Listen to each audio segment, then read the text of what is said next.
Okay. All I right. thought you might want to use some of those for your shot here. Yeah, looking at photos right now of Papaw's childhood home. Yeah, there you go. Right there in the mountains. Yeah. Canton, North Carolina. Kenton. Yeah. Had a little farm, he says. 7 acres. 7 acres. Probably felt real big as a kid, huh? Oh, it's good. Yeah. We always had animals. Then we grew corn, soybeans, wheat. Yeah. We had 4 acres that we always planted up for some kind of crop. Yeah. We had pasture land, 2 pastures. The cows rotated, you know. Yep. For a while, grass grows up in another one, so we switch them. Mm-hmm. They sure can make a mess if you leave them in the same spot. Yeah. No big You deal. see these at Papaw's home? Oh, so this is That's That's my homestead. his as a homestead. boy, young boy. Yeah, I spent 19 years there. Whoa, that's a cool little home. It's a good looking home. Like, looks It's well all built. River Rock. River Rock. The history on this is my dad and me, every day he'd get off work at 5 o'clock, we'd get in the 34 Plymouth, take the back seat out, and we go out in the river and up in the mountains and pick up rocks. And he had, after 3 or 4 years, piled up great big heap of rock, and then he had these guys come in and lay all, it's 2-story, it's nice, beautiful, all mahogany wood on the inside and everything. Man. Oh yeah. You're saying you went and picked Rock. these rocks All the rock. Yeah. and Off the mountains and the off the rivers. mountains and Yeah. the rivers. Yep. That's a good, cheap rock right there. Nice and Free free. rock. He built that whole house for $7,000. What? Oh my! That must have been a nice goodness. house. It's a sweet looking house. Oh. That looks good. Now where is this again? Canton, North Carolina. And you're in the mountains. Yeah, we're in the mountains. Did you have neighbors? Oh yeah, about a half mile around. I could go on the back porch on this side, on the back porch over here, Yeah. and look at snow on top of the mountains all year long. Really? It's on Cold Mountain, 6,000-foot mountain. Wow. It's a pretty cool Yep. place to grow up. Yeah. The Well, wind coming down over the I can mountains. remember one winter, all the electricity and everything was off for 2 weeks, no school. We had an extra gas stove in the basement, big basement full, but I could ride my bicycle around things in the basement, put the car in the basement. In the basement's where I overhauled my Plymouth. Look at the Plymouth though. Look at the back seat is like a full bench. Whoa. Yeah, front seat's all bench.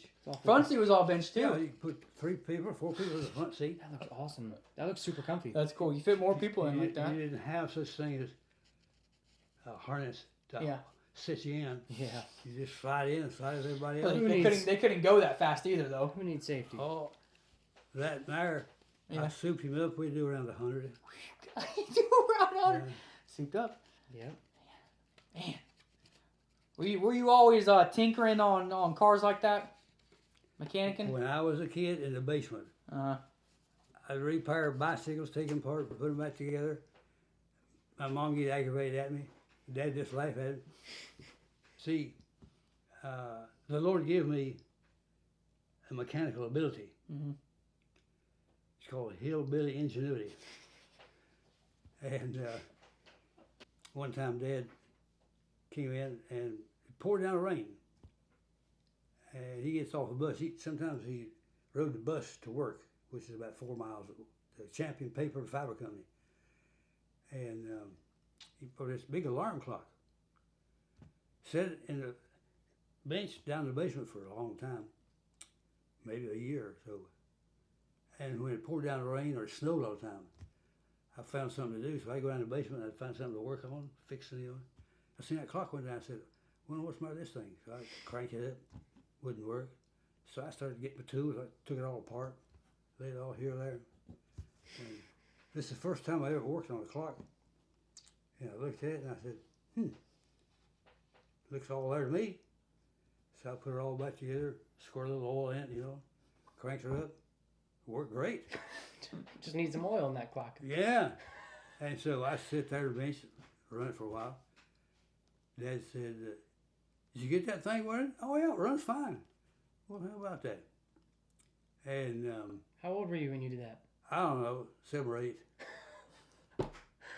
And Okay. Dad sold it for $3. I bet you didn't give you no money, 10 did you? cents for fixing it. 10 cents. It's pretty good. Pretty good pay. I bet you got a good taste for fixing things once you made some money on it. Yeah.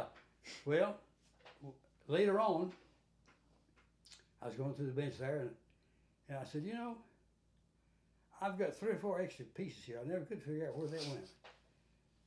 And that was in that clock somewhere or another. Well, Dad later on came back and said, you know, something about that clock. I said, what's the matter? The alarm don't work. I said, oh, that's why I left. That's the alarm. It was an alarm clock. No, that's the alarm out. Somebody already bought it.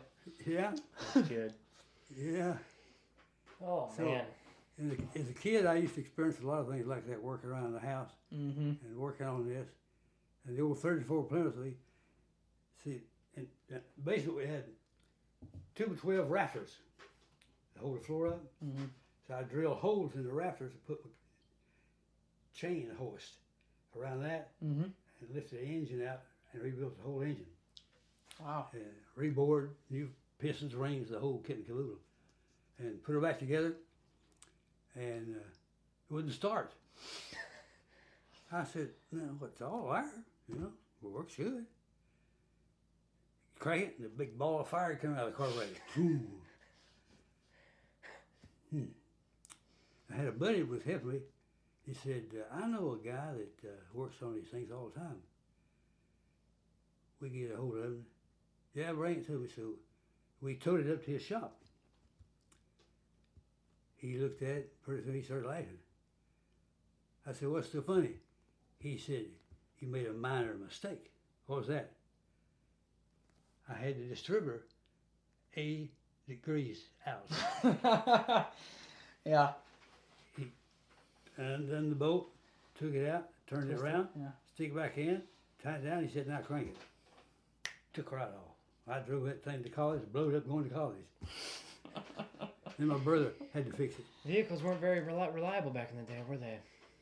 Well, on those Plymouths, the crank was soft metal. It wasn't really hard metal like they do today.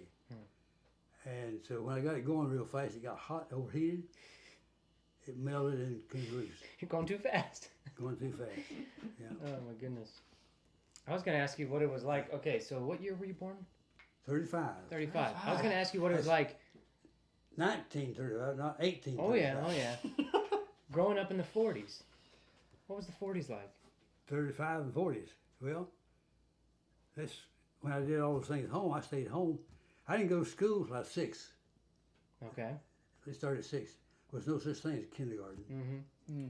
Started at 6. I went to Bethel High School, Bethel Grammar School, all 12 years at the same school. Wow.